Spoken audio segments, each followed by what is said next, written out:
The following broadcast is a Nighthawk Network presentation.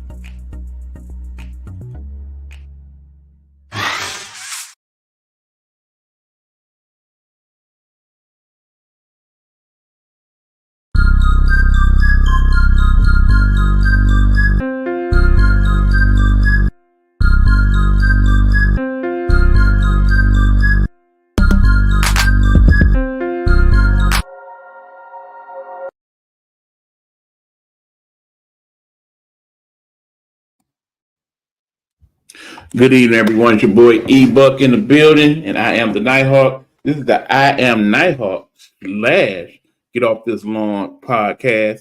Keeping in mind that I'm doing this not only for our video viewers here on Facebook Live and on YouTube, but also for my radio audience on WTEA Radio, as well as the newly formed Nighthawk Network Radio.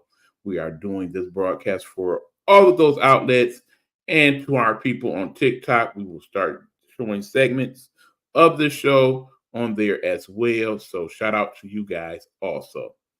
We are talking tonight live from the Nighthawk Network studios, late night, to discuss with you some of the things going on in current events, as well as some of my thoughts on other things. So we will get right into it. Today is Tuesday. Actually, we are early Wednesday morning.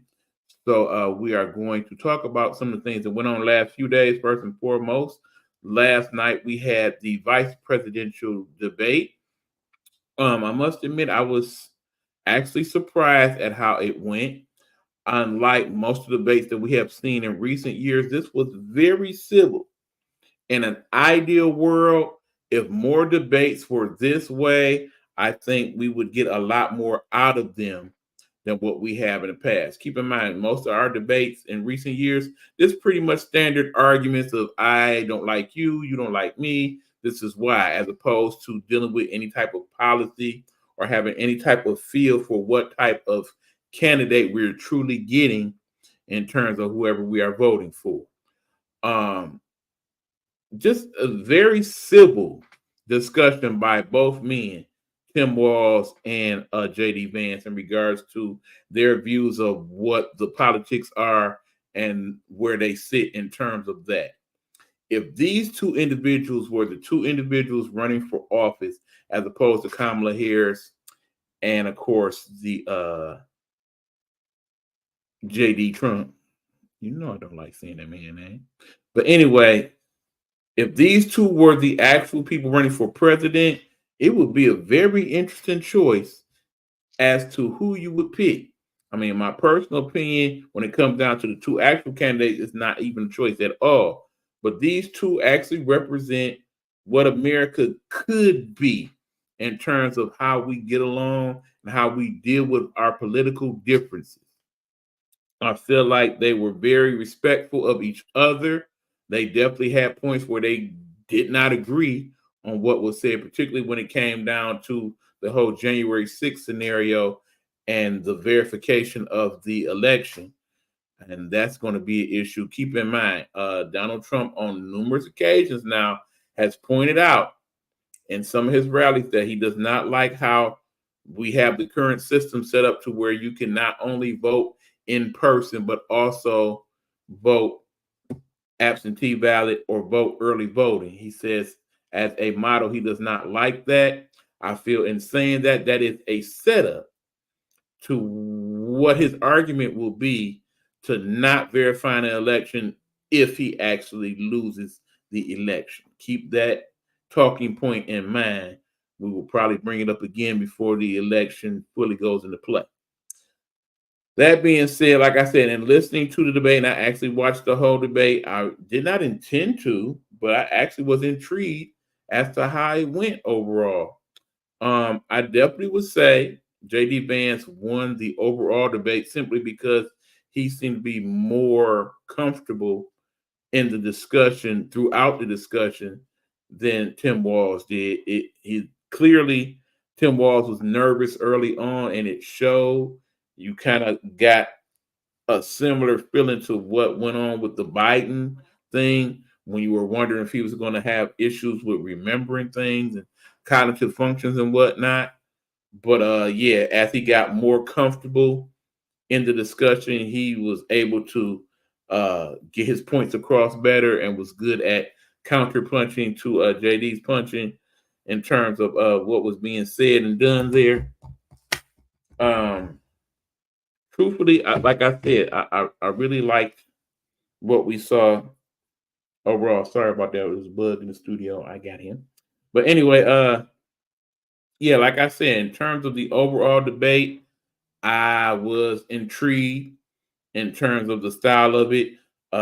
Did we learn anything new? Not too much. So we actually learned that JD Vance actually has the potential to be a decent person. There are still some of the policies that I do not agree with him, but I'd be a little bit more comfortable now if he, for whatever reason, ended up being president for unforeseen reasons.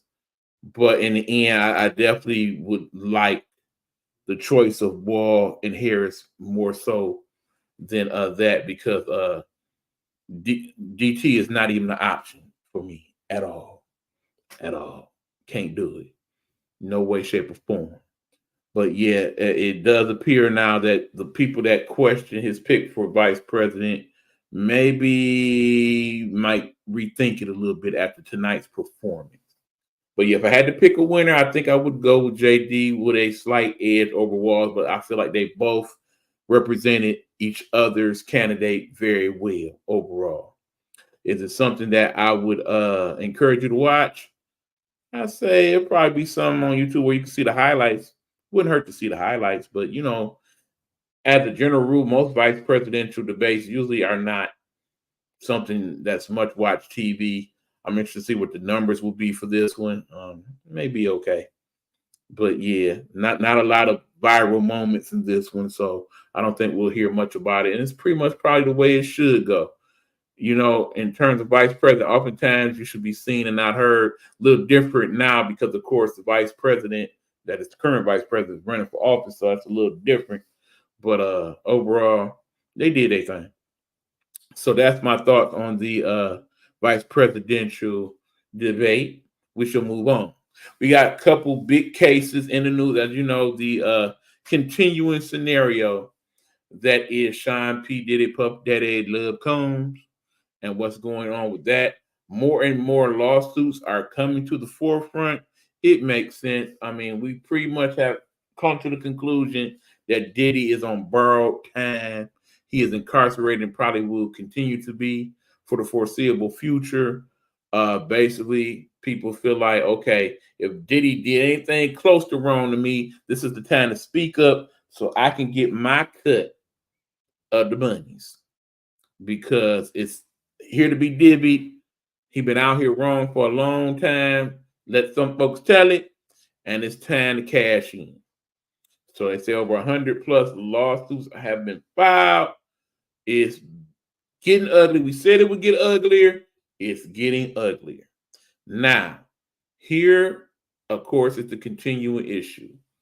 Several people have been put at these parties or these quote unquote freak offs. And they are people of note, not just people in the music industry, but people in the entertainment industry, people in the political industry. Diddy had a lot of famous friends, okay? And basically anybody who has been known to be at one of these parties is now being asked, were you at the freak off part of the party? What was your involvement? What did you see? So on and so forth.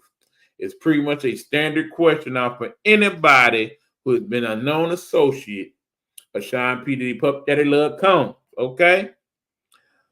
That's something we're going to deal with because when all is said and done and all the tapes and stuff come out and all the real information becomes public, no, we will learn that some of our favorite people was down for the cause, okay?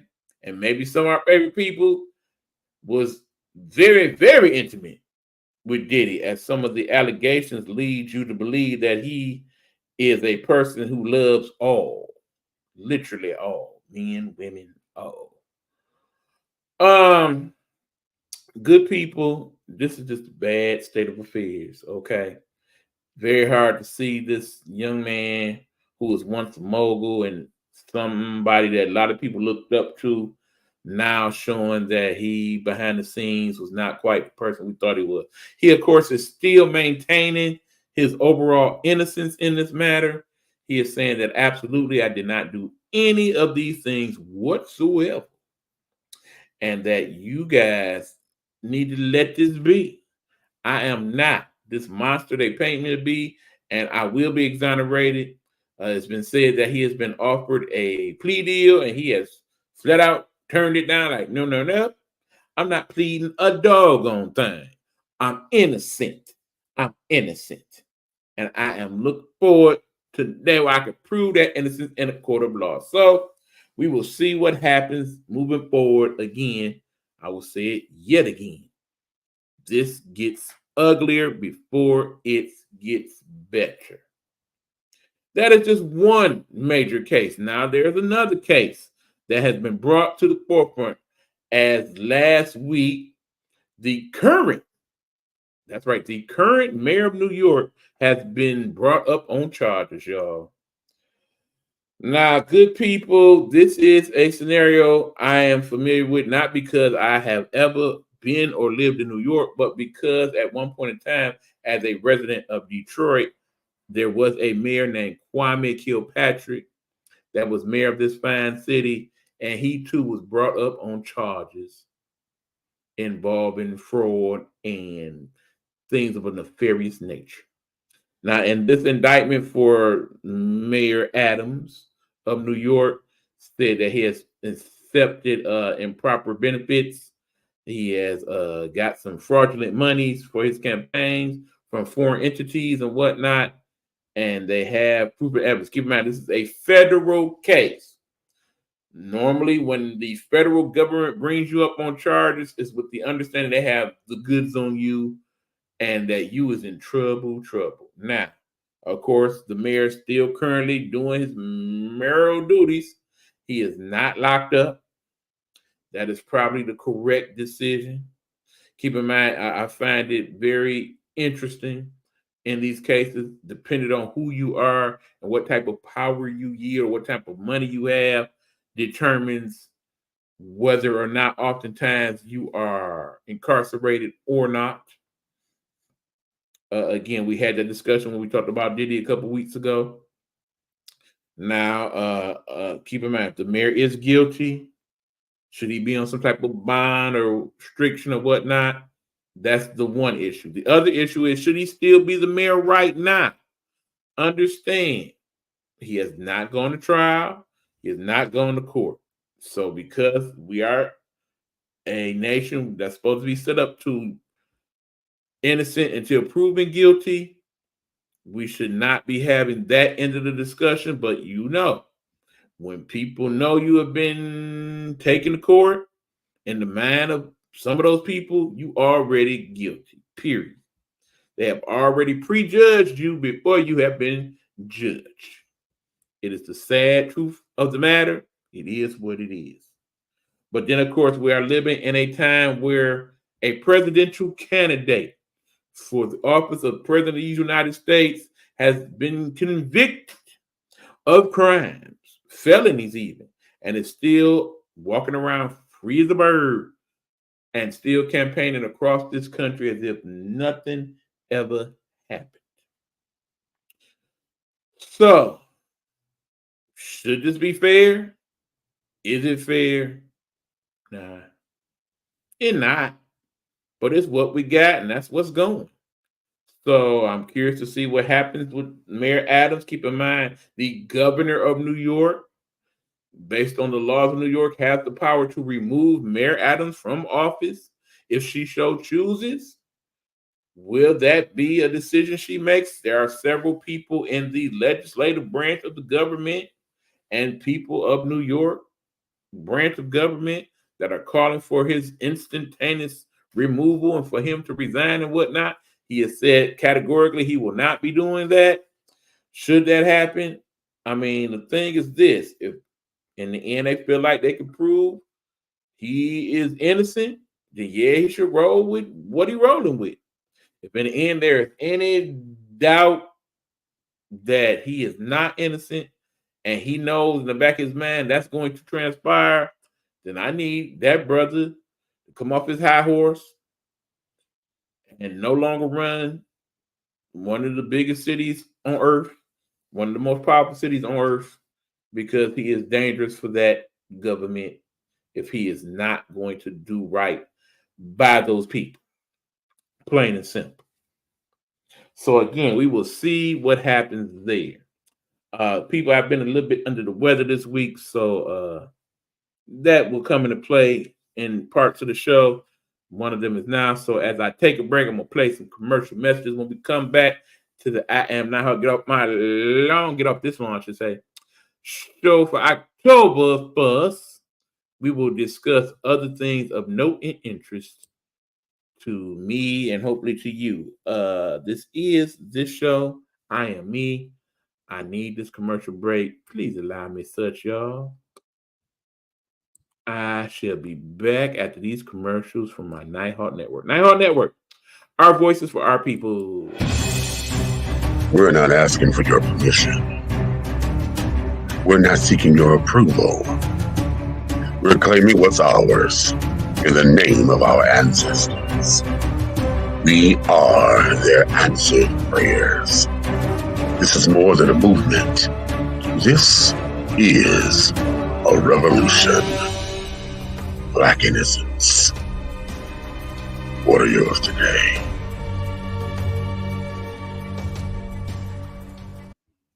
All right, people, we are back. This is the I Am Nighthawk. Get off this long podcast for all platforms. Thank you for listening or viewing. We appreciate you. We made a couple adjustments here, and we are ready to move on with the discussions for the evening.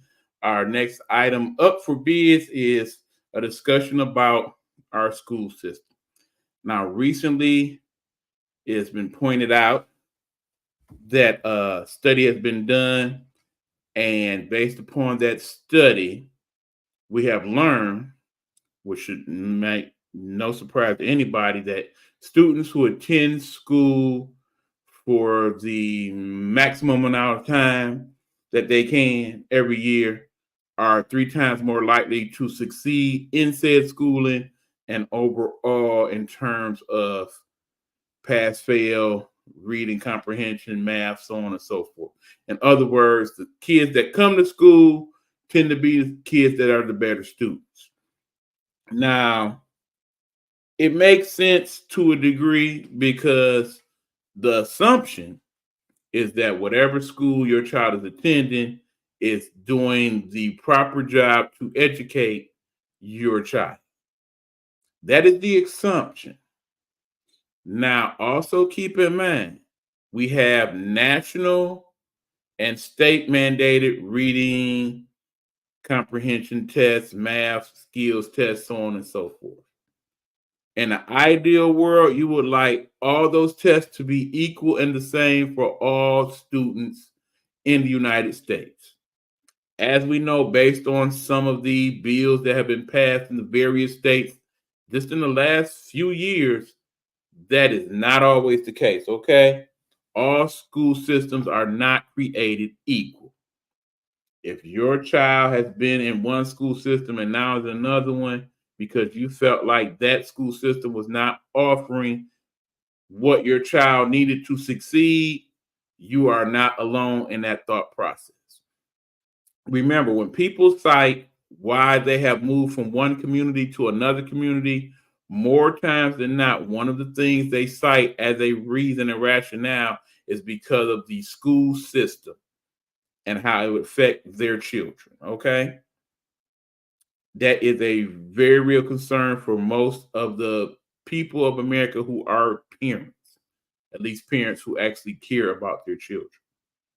I completely understand that. Not being a parent, but definitely somebody that is very pro education, I can completely understand that point of view and do concur that in an ideal world, I would want my child to get the best possible education that we could afford.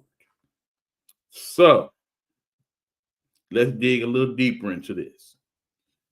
In that study that I have cited, one of the things they point out is that you are seen as being a person that has chronic.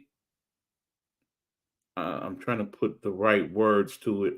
Basically, a person that has not attended school properly is a student that misses 2 or more days of school per month in a school year. Okay. So understand that school, for the most part, is 5 days a week, and there's 4 weeks on average in a month. So out of those 20 days, your child goes to school 17 days or less. That does not bode well for them in the overall. Okay. Now it's obvious if your kid is only going to school 3 out of 5 times or whatnot, they basically have those types of absences on a consistent basis. It is rare that you will have a child that can overcome that and have a successful school year. Okay. That's just the truth of the matter. If you're not there to get the proper materials or get the proper instruction from those instructors, most kids don't have the wherewithal to learn the subject on their own consistently. Okay. There are a few exceptions. Some kids just got it like that. But for the most part, that does not bode well for your child. Now, you got to understand some people have issues, and those issues is what causes their children to miss some of these days of school. Now, some of those issues, unfortunately, my friends, are things that are beyond the control of the educational process or the people that oversee such things, truancy officers, whatnot. If you have a parent, for example, that has an issue with narcotics and drugs and drinking and such, and that causes them to not help to prepare you to get to school on time, that's an issue. Okay. Obviously, there are issues with children who have learning disabilities and are not set up properly to be contended with those deficiencies in their educational place of being. In other words, they had a school that do not work well with special education, only have one special education teacher teaching way too many kids. Understand, you cannot have a standard classroom of 25 to 35 individuals and they all have special needs and just have one teacher to teach them all. That is probably a formula that's not going to work in most cases. Okay. Special needs mean they need special needs, which normally means they need more one-on-one instruction in order to get things accomplished. Hard to give children one-on-one instruction when you have 25 children at one particular time or more to give that instruction to. It's hard for any normal teacher to give that instruction to normal children without special needs, okay? That's still a big ask. In an ideal world, class size probably should be somewhere more geared toward 15 or 20 students, maybe even less, perhaps, depending on the subject matter at hand. Considering all these things, we need to understand that our educational system is not good right now. It's not, because it's so fragmented. There's so many different models, different ways to go. I mean, just think about it. If you are in a school district that has different school possibilities, you can send your child to public school. You can send your child to private school. You can send your child to charter school. You can send your child to Catholic school. You can send your child to Muslim school. You can send your child to a foreign language school. It's a lot of different options in some places, okay? And what is the best one for your child? It's hard to determine at times because we don't know what we don't know until we don't know it sometimes when it comes to this. Okay. This leads to another part of the study that basically says that traditional grading systems are probably something we need to overhaul and get rid of. In other words, grading your child based on A, B, C, D, E. Let's look at that grading system for a minute, shall we? Understand, as a child, I dealt with two different grading systems. From basically kindergarten to second grade, there was a grading system of S, O, and N. Okay. I do believe S was basically standard, O was outstanding, N negative. Okay. It's pretty much pass, I fail. All right. And they graded things not only such as the subjects at hand, which is math and reading and such, but also behavioral issues as well. Okay. As you get into the older grades where it becomes A, B, and such, you're not so much graded on those things. You're graded on the primary stuff, the math, the reading, the science, social studies, what have you. Okay.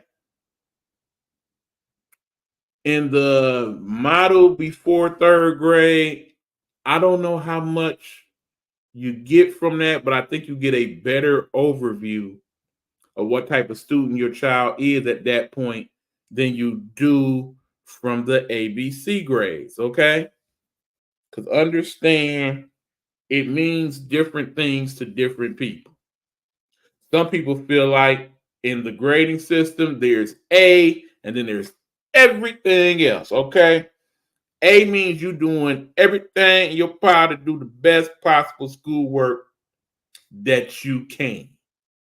A is the only acceptable grade, period, in some households.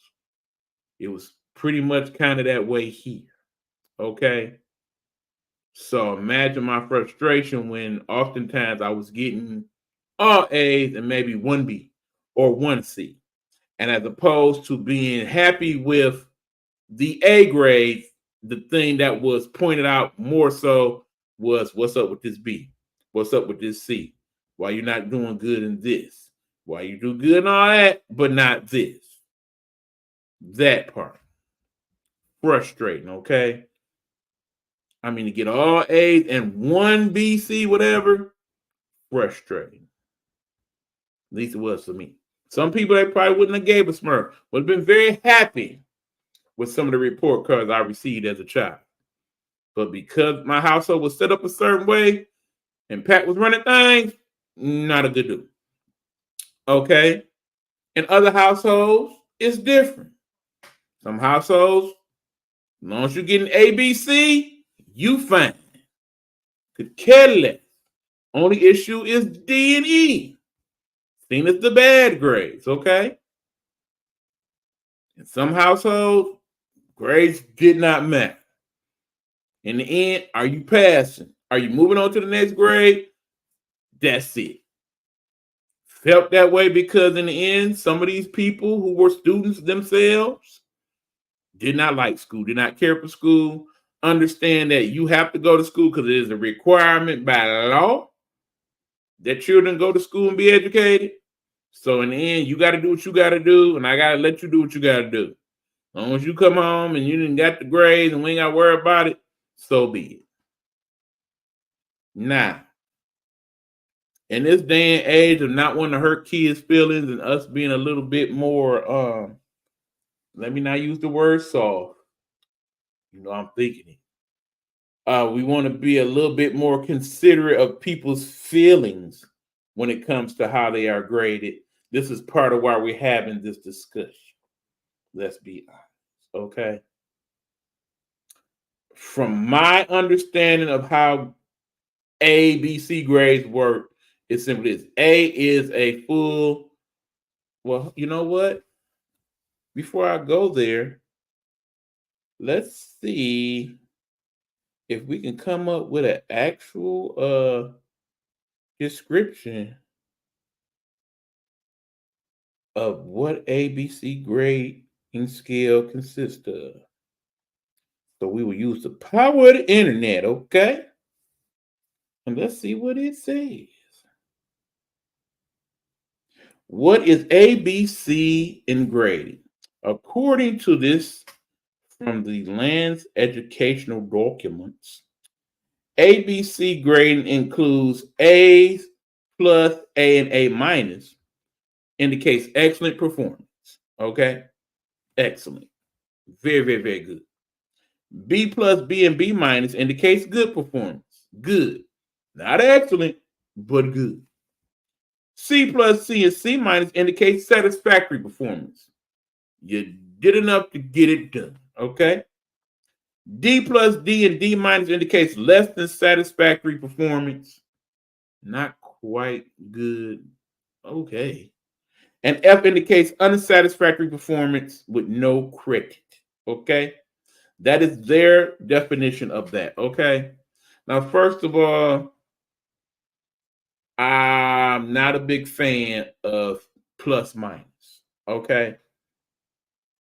Very shades of gray to the fullest when we talk about C plus, C minus, B plus. Bottom line is if you got C plus, I feel like you should have got a B. You got B plus, I feel like you should have got an A plus, and A, okay, I get that. A is almost perfect, A plus perfect. Okay, it makes sense when it comes to that. D is D. D plus D minus, that's all BS, all right? And E is E, okay? It ain't no E minus. In some places, they do F instead of E. E and F is the same thing. Basically, you should get E or F if it looks like whatever your knowledge of what was supposed to be does not exist. In other words, they took that test and it was 20 answers and they got 18 of them wrong. F. You did not understand. You did just enough to get some points, period. But no, you clearly don't understand what you were being taught in terms of that. Now, going back to the discussion, should they get rid of that grading system? Yeah. I'm going to say yeah. And this is why I say yeah. Okay, because again, with the understanding how I feel about plus and minus, is not B and D kind of that same thing?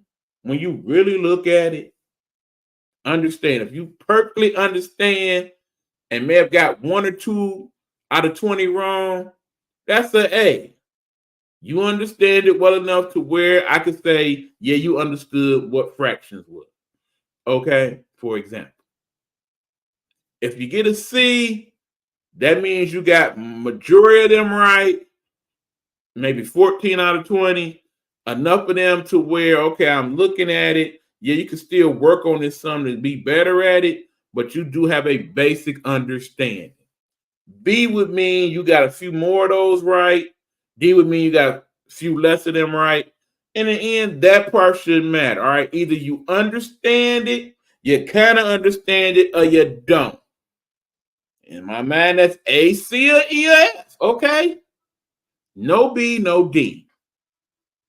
You either understand it, you can't understand it, need a little help with it, or you don't. Okay. So what is that really? That goes back to that old grading system I talked about, SON. Standard, outstanding, negative. Okay. In other words, oh, I got it. Oh, I got it. Every now and then I might get one wrong. I rushed it a little bit, whatnot. Okay. S, I kind of got it. I need a little work with it, but I kind of got it. I got to understand it at least. Just need to work on it, son. N, I ain't got it. I don't got it, don't understand it, did bad at it, need to start it all over again, okay?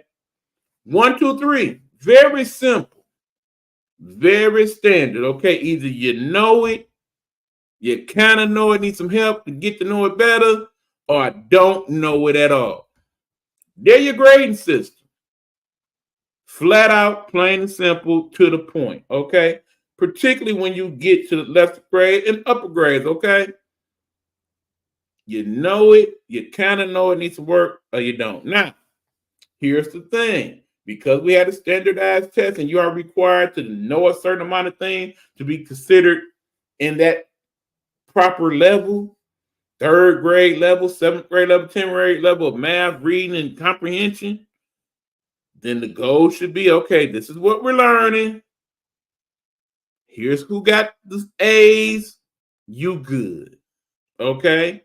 Here's who got the C's. Y'all need some work. We're going to work with y'all. Okay? Here's who got the E's. We need to start this all low.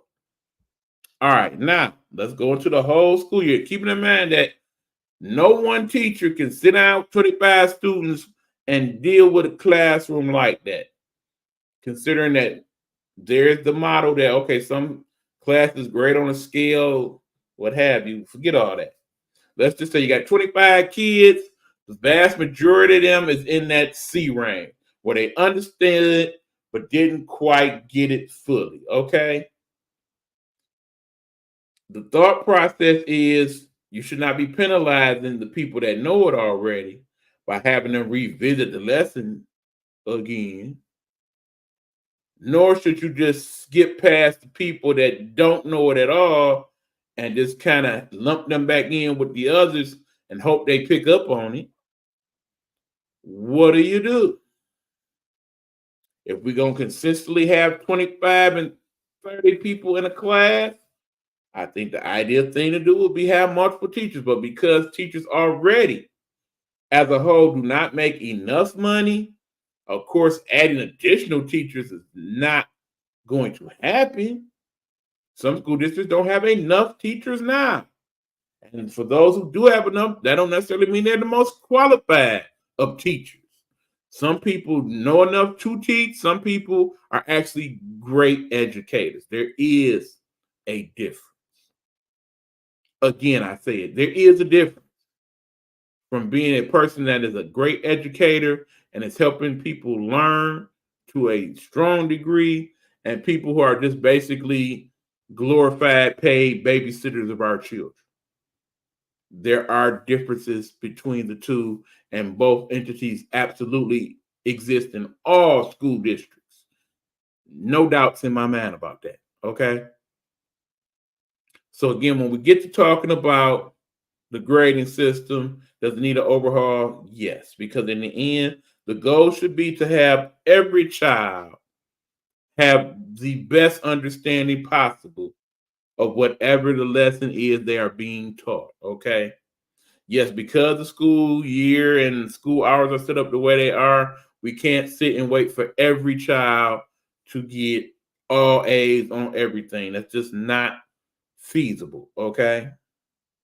But in the same token, if these are the standards that we are setting to say, okay, our kid is not properly educated unless they have this level on boom, boom, boom, we need to figure out a way to get every possible child on boom, boom, boom.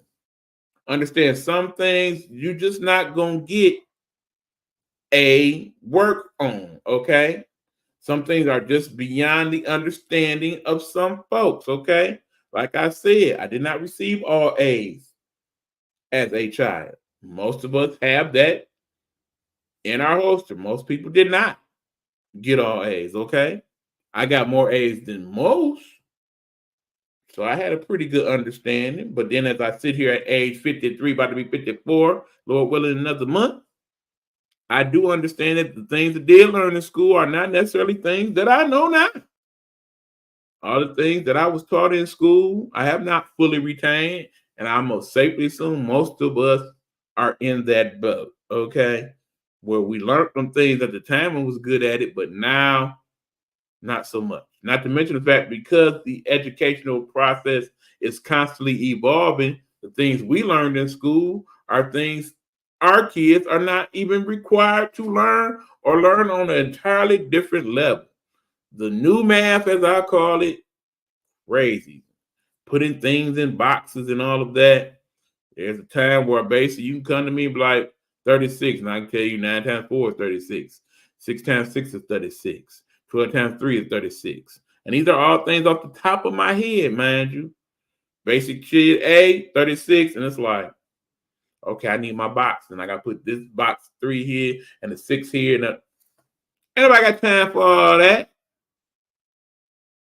Basically, I felt like we was talking like 36 or F's. Okay, 9 times 4, 36. I want no smoke. These kids, 36 or F's. These kids gone. Or else happening to them, okay? I feel like that. Probably wrong about that in some of these cases, but I feel like that. They just learned it different, so they know it different. Okay. And the whole showing your work and all of that with the math, don't even get me started on the deeper issue of it all. But yes, I agree. Kids should be in school as often as they can. I also agree that the grading system should be changed. Now, there are some school districts that have been looking at studies that say perhaps we can go to a 4-day week school system. It's like we can go to a 4-day work week. That's another discussion. If our kids are not learning at the highest level on 5 days, do you really think they can do it on 4? But then I look at some of these schools. How many of them have constant half a days for this reason and that reason? How many of them have constant winter break, spring break, Thanksgiving break, Easter break? How many breaks you need? Okay. We celebrating this person's holiday and that person's holiday, so on and so forth. How much of that comes into play in the school year? How many weeks where we know, okay, they going on vacation next week. These kids ain't about to learn nothing. They too worried about Christmas. So ain't no sense of having no doggone tests and whatnot these last couple of days of school. Let's just break out the Christmas party and the music instead. That part. How many of those days get wasted? Then, of course, there are the days that requires absences. Think about the unfortunate people who are the victims of Hurricane Elaine, for example. How many days of school have they missed because, hell, the school is underwater today. So, yeah, there will be no school. Yeah, we would do online school, but guess what? The online system ain't working because it was flooded out. So, yeah, we just going to figure out school at another time. Okay, we'll do that. Them days we miss, we'll make them up some kind of way. Let's do that. I mean, there's all of that to worry about. All right. Here in Michigan, for example, we good now, but of course, the time will come when the winter hits, and we may look out there one day and there's 7-8 inches of snow on said ground. Yeah, not gonna be no school that day. All right. And if it's 7 to 8 inches, very good possibility it may not be no school the next couple days. All right, go out there one day. Yeah, it's about 9 below zero. Ain't gonna be no school that day. If it's gonna be like that for the week, may not be no school a few days. Yeah, it's set up to where some of those days get made up in the system, but more than likely, some of them days just lost days. All right, just not gonna get made up. And the way these educational systems work, more than likely the teachers won't be making them up. They're only getting paid so much anyway. Why should I go out my way when they're not going out their way to compensate me? That part. So, yeah, as we review our educational systems and try to improve upon them, make them better, the bottom line is we have to remember school is about educating our students so they can become outstanding members of society. In order to do that, we need to come up with educational models that are more consistent and fit all people in a one size fit all type of way, more so than, okay, I go to this school district, so I'm gonna get a better education than inner city this or rural city that, and what have you. We got to figure out a better way to do that over time. Getting rid of the Department of Education is probably not the best way, by the way. So, of course, to the Project 2025, I think that's one of the things they propose. I don't know if that's a smart idea. We having trouble with how it's set up now. Do it need an overhaul? I would say so. But to get rid of it all together, I'm not for that. Just not. Okay. That's that discussion, people. Gonna take another commercial break. When we come back, I'm gonna talk about something else I've been kind of mulling over in my brain, wondering what you guys think on this one. This is the I Am Nighthawk. Get off this lawn multi-podcast show. I am ebook, the Nighthawk himself, talking these things with y'all. When we come back, we're going to kick it about basic. Basic what? We'll talk about it right after this.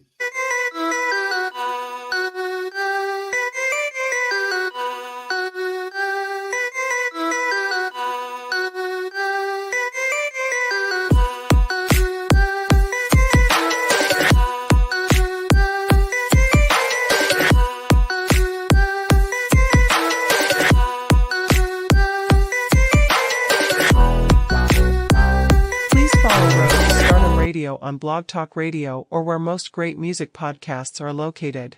Don't forget to subscribe and show some love. Hello, hello, hello. It's another glorious day, my tea sippers, and you know what time it is. I hope you have all of your comforts together because it's time to dish tea. And you're dishing tea, darlings, with Big Meat. Can't wait. It's time to dish tea with Big Meat. It's time to dish tea with Big Meat. It's time to dish tea with Big Meat. It's time to dish tea with Big Meat. Darling.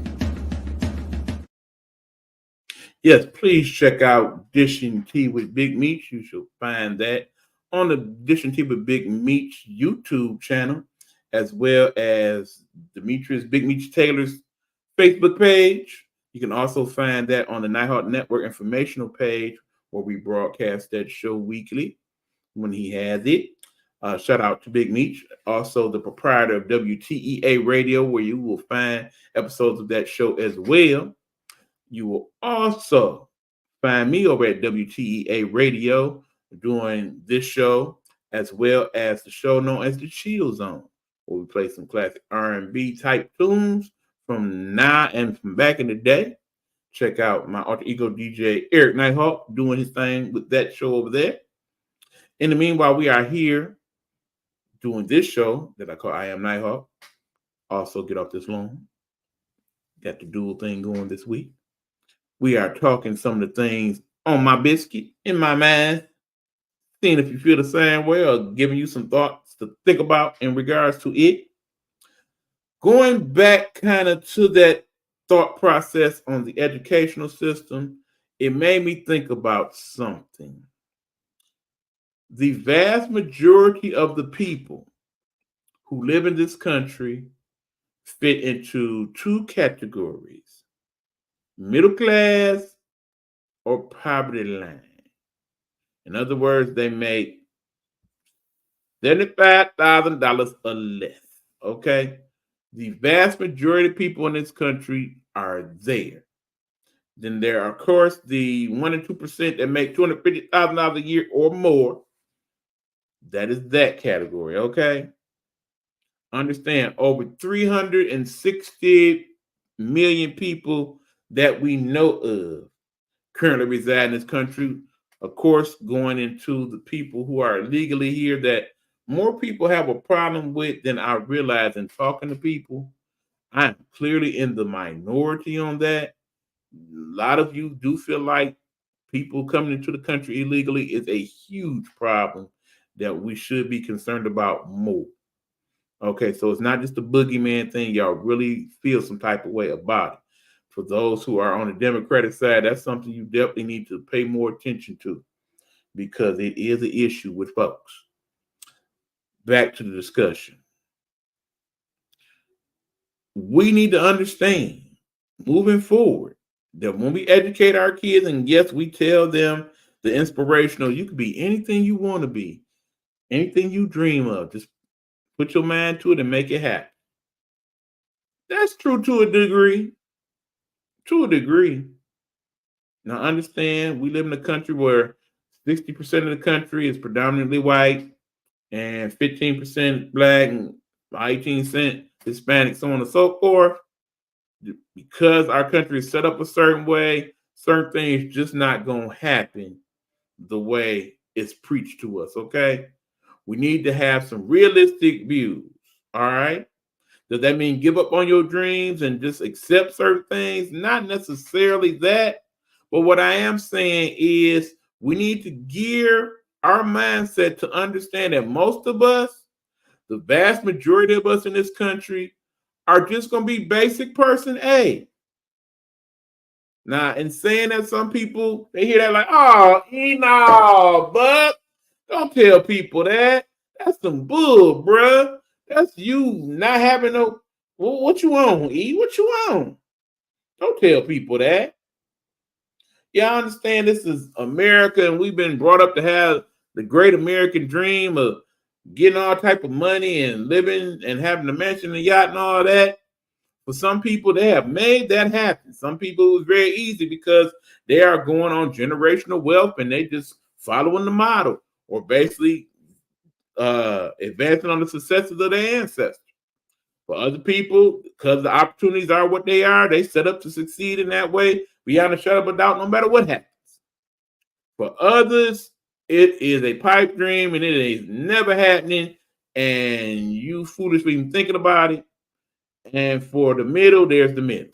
But in the end, why I'm having this discussion is because I need people to understand we have to stop villainizing being basic person A.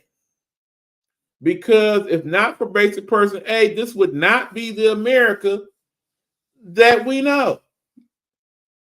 There is no 1 or 2 percenters making the type of money that they're making if they did not take advantage of the fact that they are selling their goods, services, or they have got their money from dealing with basic person A. Take example, the people who own Walmart. All billionaires, that family, the Walmart, understand they are billionaires because the Walmart stores have people going in them every day. The people who are billionaires like themselves probably not going to Walmart.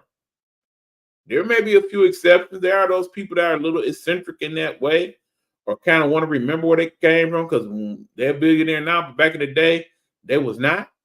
So they like to visit Walmart from time to time. But in the ideal world, you're not going to see Beyonce and Jay-Z and the Waltons and Mark Cuban and all them in Walmart on a consistent basis, okay? The people you're going to see in Walmart is people like us. People that make their money, living check to check and week to week, spending their money to make Walmart billions upon billions of dollars, okay? Most of the Amazon trucks you see riding around back and forth throughout the country, they're not going to billionaire mansions. Most of them, they're going to basic house A to drop off stuff, okay? Those things cost money, and that money then went to the people that made the profits and became billionaires. But most of that money they got, those billions that they obtained, they came from people like us that make thousands or hundreds every week, okay? There are far more of us than there is of them. That will always be the case based on this model that we call capitalism here in this country, based on this model that the world is under. There will be far more people that is middle class and lower class than upper class. It's just the way the world works, okay? And if we are able to accept it, perhaps we can get a little better, okay? Now, is it fair to tax the rich or basically rich shame the rich because they are and they succeeded? In some cases, no, it's not. It's just not. In some cases, it kind of makes it, particularly if you gained your riches on the backs of people like us and don't want to reinvest into society. Is it fair that the billionaires in this country pay hardly no taxes or no taxes whatsoever, while the people like us who are making 40, 50, 60,000 are paying at least a third of that in taxes? Is that fair? No, it's not. It's not. But because people that have the money have the influence of the people that make the laws, this is part of where we are. It's the truth of the matter. But then again, in the ideal world, kids don't look up to the garbage man, the mailman, the teacher, the fast food worker, none of those people. They want to be like Mike. They want to be like Jay-Z and Beyonce. They want to be like the richest of the rich, okay? They want that lifestyle. They don't want to live check to check. But in the end, that's what most of us are going to do. We got to do a better job of making that not such a bad thing. That's all I'm saying. We need to not necessarily normalize it, but we need to recognize that that is the case and come to a better understanding that living a normal life is not something to look at in such a negative view. That is what I'm saying in this discussion.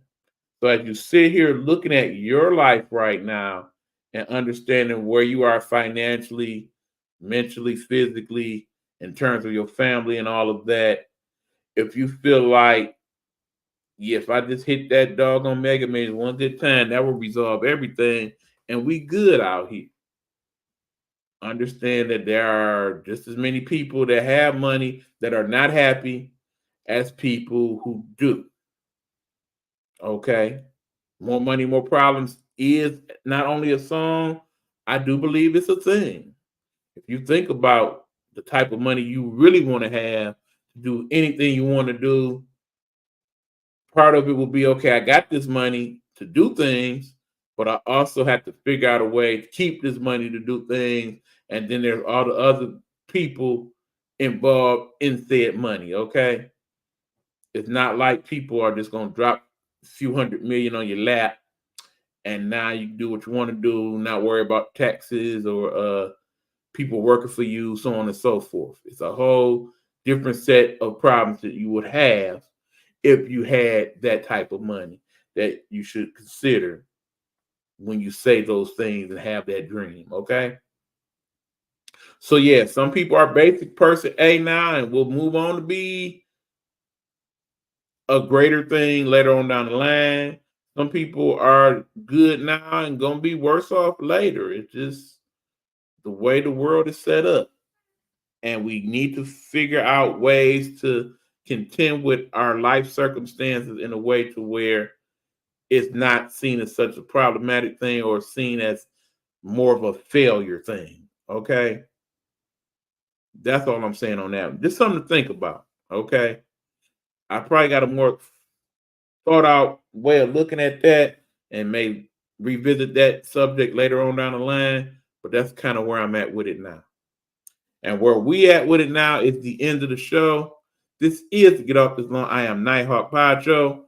I have been your host, E-Buck. Hopefully you have liked what you heard. You have your comments or whatnot. Feel free to leave them on my Facebook Messenger, Eric Buckner, or also on the Nighthawk Network Instagram page, which is E-Nighthawk. Or if you're viewing any of this on the TikTok, just leave it in the comments. If you're viewing this on the radio side, you can check into the WTEA radio page or the Nighthawk Network radio page and leave your comments there as well. Till the next time we get together, by all means, don't stress, be blessed. When you have your failures and your doubts, put your hands together, pray to the man, take care of the rest. We will catch y'all next time around. This has been the I Am Nighthawk. This long podcast. Your boy E-Buck in the building, out the building, throwing up a peace sign, and it's over with. This has been the I Am Nighthawk podcast.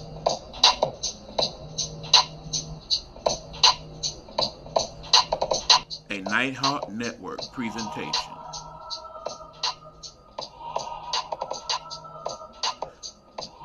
Nighthawk Network, our voices for our people.